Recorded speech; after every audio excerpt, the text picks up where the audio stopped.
welcome to my Tenyi deck profile. Now before we jump right into the list of Tenyi, I want to say this. Thank you all for finally reaching 1500 subscribers. We finally reached that goal, and I do have some preparations for the 1500 specials and all that stuff. So this is not it. It's just me announcing that it's going to take a little bit of while to create because I want to do something bigger for this.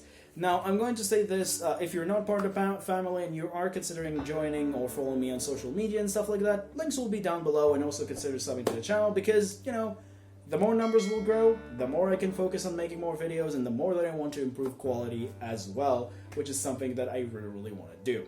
And I decided to also do Tenyi to essentially announce this because Tenyi was the first deck that I used the new formats of deck profiles that I'm using, so I decided to go and revisit that again. But without further ado, let's jump right into the list. Alright, before we'll jump right into the list for full analysis, I'm going to say the usual thing about deck price. So the deck price itself is pretty cheap. Like the core itself is really accessible, and you get all of it in the Megatins except this card, which should be in Dual Overload, and the new spell related to the archetype in Rise of the Duelist.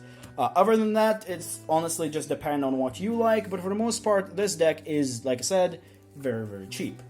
So let's get started with it. So starting things off, we're going to start off with 3 copies of Ashuna, followed up by 3 copies of Vishuda, then followed up by 3 additional copies of Adahara, which kind of got stuck in my hand for a second, so sorry about that. And then for the other ones, which are a little better, 2 Shatana, 2 Nahara, and then 1 copy of Mafura. So at the very least, I'm going to say this right now, you want to run at the very least 14 Tenyis, which is that what we do, or at bare maximum 16 of them, because you don't really want to see way too much of them in your opening hand, but you also don't want to see way too many less. You also have other ways to access into them, so do not worry 100%, but the point is, these cards are really great. So what every one of these do? Well, all of these share the common effect that if you control a if you do not control an effect monster, you get to special summon them from the hand as a hard once per turn. So you technically have 6 special summons out of your hand if need be, which is really cool. However, they all have some individual effects. The 3 up here in the row is that if you control a non-effect monster and they're in your graveyard, you can banish them from the graveyard to activate a particular effect. In the case of Adahara, you can target one of your banished war monsters, except itself, add it back to your hand. Vishuda is allowing you to essentially banish itself to bounce a card your opponent controls back to the hand, as long as, like I said, if you control a non-effect monster on the field, then you can activate that effect. And then Adahara, or should I say Ashuna, sorry, not Adahara, Ashuna, which is the light one, he's probably the best one, and he says that you can banish it from the graveyard to summon any of these from your deck, except himself, and then lock yourself for the rest of the turn for war monsters. You can activate, like I said, whenever you want, as long as you control a non-effect monster, and it doesn't ask you to not control effect monsters. It's just asking you to have a non-effect monster on your field with your other monsters as well. So that's really good, and this row is probably the best monster regardless of anything, because they either help you break boards or they're just important because of their levels. These one, however, they're more reactive to your opponent, or, you know, do something if your non-effect monster is in danger or something happens. So, in this particular case. So first off, we have Mafura, which is probably the worst. He's asking you, or should I say, he's only working when your opponent targets your non-effect monster for an effect, and then you negate the activation and destroy that card that does that. Nahara is a little bit better. It's mostly for battle-related stuff, so if your non-effect monster is involved by battle, you can make the opponent monster lose 1500 attack by banishing it from the graveyard. And all of these, the grave effects, of course, banishing them, which I forgot to mention. But yeah, you banish it from the graveyard and you make the opponent monster lose 1500 attack. Pretty cool. In the case of Shatana, however, Shatana, I think that's how you pronounce it, regardless. His effect is that if you you can banish it from the graveyard if you're if you have a non-effect monster destroyed by battle by card effects or monsters, so it's even multiple, you then, if your monster, the non-effect one, is destroyed by battle by card effect from your opponent, you get to essentially target one of these destroyed monsters special summon it, and then destroy a monster to your opponent, which is really cool. Can also be used very, very nicely with this guy, which is Monk, if you decide to crush it into something, and then you're not only reviving it back, you also pop a card to your opponent, which is really, really cool. So that can also be a way for you to perform OTK in a weird way, but still kind of works. And that's pretty much does it for the Tenyi monsters. Like I said, you want at the very least 14 of them. I am considering maybe bumping up one, but like I said, 14 is the bare minimum, and this is the lineup that you want to run. There is one particular thing that is debatable, because some people think that you only want, like, you want 3 of this, and then, like, have 1 of Nahara and Fura, which are the two last one that I showed, which is Wind and Fire, because of the fact that I think it's better. But I'm going to say this: while I do think Water is better than the 2 others of, like, the level 4s, I do want to run only 2 of it, because I don't want to see multiples of it in my opening hand compared to other ones, because of the fact that I want to have special summoning as much as possible to perform extensions. So that's what I'm going to say about that. As for the last worm and the honorary worm in this deck, I run 1 copy of Mirror. Very accessible card, even more right now, so I feel like only 1 copy is necessary. But I am considering bumping this up to 2 as well. Also, like I said, bumping one of the Tenyis up to 2, or the Water to 3. We'll see. The point is, this card is amazing. So, yeah, this card is just 3 tokens, which are free normal monsters, which can be helpful for your link plays. You can just make this is the 1 card, this guy, just to let you know. This is how strong this card could be in this deck, and just a very, very nice card. He's also have a very, very important effect at the start that a lot of people forget, and forget for combos as well, is that it cannot be special summoned except, by the effect of a war monster. So it's really, really important to remember that, because I still see people making that mistake. So with your new spell that you can technically tribute a war monster to then add it to your hand, and if you tribute a non-effect one, you get to special summon this, you do not have the ability to special summon this from the hand, so do understand that. But you still get the ability to search this, which is really, really cool. But that pretty much does it for your worm stuff. I decided to cut Nithog and the Phantom Sky Blaster, because Nithog is not really that good anymore, and Sky Blaster is because I don't really have space, and I rather run something else, which is 3 copies of Lava Golem, 2 copies of Effect Veiler, and 3 copies of Ash Blossom, which is pretty much my reason why I decided to cut Sky Blaster, because of this. But let me explain this one. So these don't really need explanation. Ash Blossom is amazing. Effect Veiler is now a little bit better because of, Cold by the Grave is now at 1, and people don't really run Cold by the Grave anymore, or even if they run it at 1, it's just really, really hard for them to see it anyway. The point is, Effect Veiler is really amazing, and it's a little bit more powerful, although I do consider sometimes to put the Ghost Ogre, depending on the matchup, but I don't really see Numeron that much anymore, so I do not really find myself frightened. Regardless, these are your hand traps, and you want to have like 5 of them, or at the very least these 3, and then these 2 can be if you want to have something else. However, the Lava Golem is going to be a little bit of debatable, but I'm going to explain that one pretty quick. Some people will ask me, why do you not run Vanity's Fiend in the comments? And I'm going to answer them the same thing I'm going to answer right now. Vanity's Fiend is the only good card if you're going first. Who said that you guaranteed game 1 going first? Also, who guaranteed that you're going game 1, you're going to immediately open up with Vanity's Fiend anyway, even if you are going first? No one. That's why I decided to run a good card going second if I'm even going to lose the dice roll, because no one guarantees that I'm going to see this card in my opening hand anyway, even if I'm forced going first, and no one said that, I'm going to go first in the first game in the match. Sometimes you're going to go second, and your opponent is going to win the dice roll. So why essentially run a card that is not guaranteed to me the win? Because if the game go into grind game, this card is still pretty amazing against most decks, so that's really good. And I love Lava Golem, and you can just remove it really quickly with your effects anyway, so it's not really an issue. And like I said, this card is amazing because it removed 2 threats.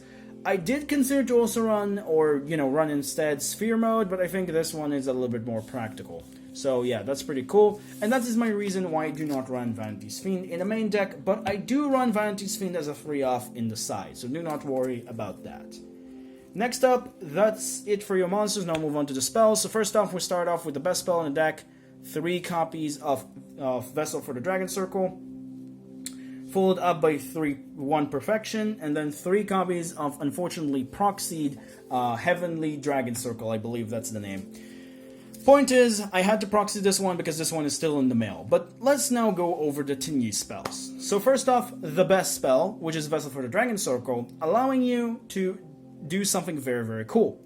If you control a non-effect monster, it's a Foolish Burial and a Rhoda. So if by itself, it's a Foolish Burial to any worm that you want. However, if you control a non-effect monster, you can immediately after, like, you know, do the Foolish effect, you also get the ability to search any Tenyi monster to your hand, except from the one that you sent to your graveyard, which is really important because sometimes you do not send the Mare. So do know about that. But the point is, this card is absolutely amazing. It's getting you Foolish and Rhoda in one. It's an absolutely insane card. This one, and this is probably going to be a debate because there are some people who are going to probably ask me, why the heck do I run Flawless at 1? Well, I'm going to say to you this. Flawless is not that good.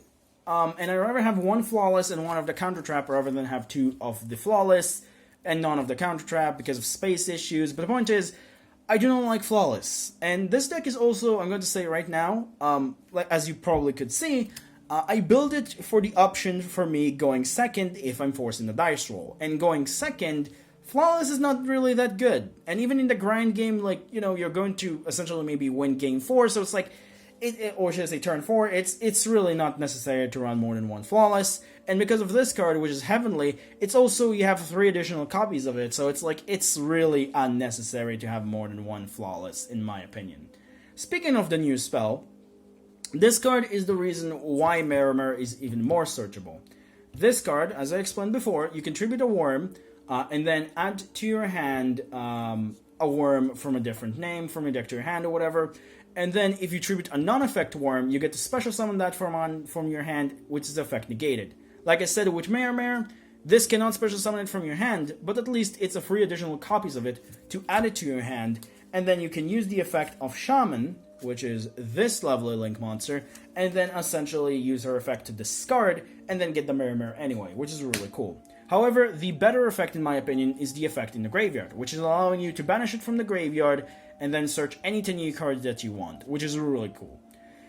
Now, the only problem that I have with this card is you can only use 1 of the effects per turn, which is really, really dumb. I don't know, I understand why they did that, because the card is not really that super insane, but, you know, you take what you can get. This card is really good, it's a good quick play spell, even for its first effect, and its second effect is even more amazing. So it's depending on what you want, decide your utility, and that's pretty much does it for the Tenyi spells. Now for the next spells, well, we have quite a few. We're running 1, 2 copies of Foolish Burial Goods, followed up by 1 copy of normal Foolish Burial, 1 Succession, 1 Monster Reborn, and then 3 copies of Dark Ruler No More. So let me explain these. Well, first off, Dark Ruler No More, it's pretty obvious. If you have any card else that you want to, like I said, the combination of Ash Blossom, Effect Veiler, Lava Golem, and Dark Ruler, make it like 10 to 12 spots in your deck, or 9 to 12 spots, I guess, in your deck, that of cards that you want to go second, or essentially interrupt your opponent, and I decided to go with Dark Ruler as one of my options, because I thought it's pretty much the best option that I have in my possession, because I don't have droplets, or tactical talents, or things like that, so I decided to go with Dark Ruler. This is the card that I decided to go with, and honestly, like I'm going to say right now, also I don't have Nibiru, and I don't think Nibiru is really that good in this format anyway. Regardless, Dark Ruler is what I decided to go with. As for the rest of the spells, well, because we have a good spell to Foolish Burial in our deck, which is the new Heavenly spell, and sometimes we do need the effect in the graveyard, and we do not get the effect discarding by Shaman, which you could discard from your hand to then gain the effect. Foolish Burial Goods just giving you access to any Tenyi card that you want, which is really good. Foolish Burial is a 4th Dragon Circle, or should I say, Vessel for the Dragon Circle if need be, or Foolish Burial for a Mare, or anything that you need. And these two, really, really good to be an additional extenders, because sometimes you just miss this additional extender and you don't really have the special summoning from the hand or anything, and they're just giving you the additional final push you need to just finish up your turn a little bit better. So that's why I like these two very, very much. And that's pretty much does it for the spells. For the traps, we only have 2, which is Skill Drain and one of the Unrivaled. Skill Drain, really, really good. Most of the time, it's going to be an auto shutdown for most decks. And most decks don't really run anyway that much removal for spells and traps, even though Birdish is a thing. I don't know why, but I don't see a whole lot of people running like removal that much. If they do run, they run heavy Harpy Feather Duster and maybe Lightning Storm, depending on the situation. But it's like, I'm going to say this: it's like you don't really see them running more than 1 or 2 copies of something to remove spells and traps. You don't really see them fully have a full lineup of spell and trap removal. So most of the time, this is going to be an auto win, and this one is probably the better option to search with your what are called your trap, like your new spell in the graveyard. You search this to your hand, which is really nice. And I don't want to have like multiple bricks, so that's why I also run 1 copy of this and 1 copy of the field spell, because like I said, sometimes the field spell is not good, and like I said, this is also kind of like built going second, so yeah, it's kind of like if I'm losing the dice roll, I still have the ability to play, but if I'm winning the dice roll, my boards are probably going to be the same for the most part. But does it for the main deck, and as you can see, I'm already jumping into the extra deck, which I'm going to show to you the 8 cards that you want to have in your extra deck for the bare minimum for the Tenyi, which is 3 Monk, 2 Shaman, 1 Masters, 1 Berserker, and 1 Sahasrara. I have a hard time always pronouncing that one. The point is, these are your cards in the extra deck for the Tenyi. This is the bare minimum. I've seen some people maybe boosting up Shaman or Berserker up in numbers, and I don't really understand why, but, you know, in my opinion, this works the best. So Monk is very, very important. It's maybe a level, like a Link 1 normal monster, but the fact that this one is like starting all of your plays, just, you need this. Sometimes you go multiple of these per turn, and also it's really, really good for the grind game, so that's really cool to have. Shaman is pretty important. Shaman giving you the ability, 2 effects actually. The first effect is the effect, like, you know, that you use for the Mare, and there is one thing that a lot of people forget. She lock you for extra deck effects for Tenyis for the rest of the turn.